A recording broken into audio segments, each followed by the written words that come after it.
পুতুল হিসাবে আমরা নাচবো না। আমাদের শেরে বাংলা নগরেই আগারগাঁওতে 53টা সরকারি অফিস আদালত আছে। আমরা প্রয়োজনে কর্মবিরতিতে যাব, কারণ সচিবালয়ে যারা আছেন, সচিবালয়ের নেতারা ওনারা মনে করছেন সচিবালয়ে বসে বসে ওনারা বাংলাদেশটাকে ওনার নিয়ন্ত্রণে নেবেন।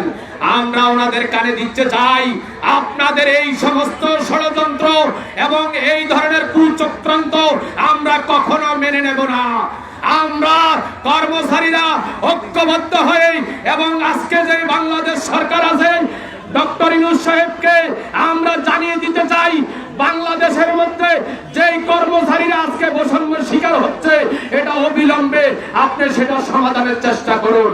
এবং যে সমস্ত আমলারা সচিবালয়ে বসেই আমাদের এই কর্মচারীদের দুর্দশা দেখছে না, তাদের কানে আপনি পৌঁছাতে হবে এবং তাদেরকে বুঝাতে হবে যদি কর্মচারীরা আন্দোলন সংগ্রামে এবং কর্মবিরতিতে যায় তাহলে সরকারি অফিস আদালত অচল হয়ে যাবে।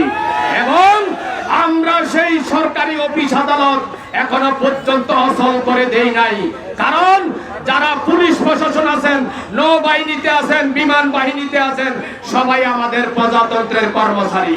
এবং এই কর্মচারীদের প্রজাতন্ত্রের কর্মচারীদের যে দাবিটা সেটা শুধু একটা দপ্তর নয়, প্রতিটা দপ্তর অধিদপ্তরের কর্মচারীদের দাবি। এবং আমরা 50% মহার্ঘ ভাতার জন্য আমরা সরকারকে দাবি দিয়েছি এবং এই 50% মহার্ঘ ভাতা আমাদের মেনে নেন, না হলেই কর্মসূচি আরো জোরালো ভাবে হবে। এবং আমাদের নেতৃবৃন্দ যারা আছেন আমি তাদের দৃষ্টি আকর্ষণ করছি, আপনারা বড় কর্মসূচিতে দিকে দেন, কারণ বড় কর্মসূচি না দিলে সরকারের কানে আওয়াজ যাবে না। এই সরকারি কর্মচারীরা সভ্য হয়ে বসে থাকলে চলবে না। আমরা এতদিন সভ্য ছিলাম, এখন আমাদের দেওয়ালে পিঠ থেকে গেছে। আমরা রাজপথে নামবো, ইনশাআল্লাহ বিজয় নিশ্চিত করে আমরা ঘরে ফিরব ইনশাআল্লাহ। এই বলে আমার বক্তব্য শেষ করলাম। বাংলাদেশ কৃষি গবেষণা কাউন্সিলের পারভেজ ভাই নেতৃত্বে বেশ কিছু ভাই আছেন, আমরা তাদেরকে সবাইকে শুভেচ্ছা জানাই হাততালি দিয়ে। ধন্যবাদ। বাংলাদেশ মেডিকেল বিশ্ববিদ্যালয় পিজি ও সাবেক পিজি হাসপাতালের সুলতান এবং রাসেল ভাই নেতৃত্বে একদল নেতা এসেছেন, তাদেরকে আমরা করতালি জানাই। সম্মানিত উপস্থিতি, এই পর্যায়ে আপনাদের সম্মুখে বক্তব্য পেশ করবেন সুদূর পটুয়াখালী থেকে আগত বিজ্ঞান ও প্রযুক্তি বিশ্ববিদ্যালয়ের সম্মানিত সভাপতি জনাব মাহমুদুর রহমানকে তার বক্তব্য পেশ করার জন্য অনুরোধ করছি। জনাব মাহমুদুর রহমান আছেন? মাহমুদুর রহমান সাহেব আছেন?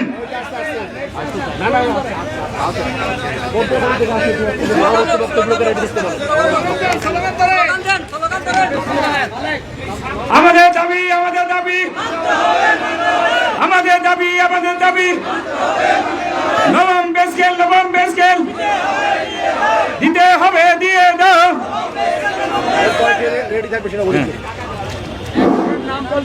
বিসমিল্লাহির রহমানির রহিম। বাংলাদেশ সরকারি কর্মচারী ঐক্য পরিষদ সমন্বয়ে আজকের এই মহাসমাবেশের সম্মানিত সভাপতি ও বিশেষ অতিথিবৃন্দ এবং আমার সহকর্মীবৃন্দ, বিভিন্ন দপ্তর থেকে আসা ভাই ও বোনেরা, আসসালামু আলাইকুম। ইতিপূর্বে অনেক কথা হয়েছে, আপনারা শুনেছেন। আমি একটা কথা বলতে চাই, বৈষম্য বিরোধী আন্দোলন করে এই দেশ মুক্ত করেছি, বাংলাদেশ নূতন ভাবে স্বাধীন হয়েছে। এই নূতন স্বাধীন বাংলাদেশে কোন রকমের বৈষম্য আমরা চাই না। আমরা সরকারকে, মাননীয় প্রধান উপদেষ্টাকে বলে দিতে চাই, আপনি অনতি বিলম্বে আমাদের এই দাবি মেনে নিয়ে আমাদেরকে আমাদের কর্মস্থলে যাওয়ার সুযোগ করে দেবেন। এই আশা ব্যক্ত করে আমি আমার বক্তব্য শেষ করছি। আল্লাহ হাফেজ। ধন্যবাদ। আমাদের মাঝে আরো উপস্থিত হয়েছেন বাংলাদেশ সেতু কর্তৃপক্ষ পক্ষের সম্মানিত নেতা জনাব হেলাল ভাইয়ের নেতৃত্বে একদল নেতা, তাদের জন্য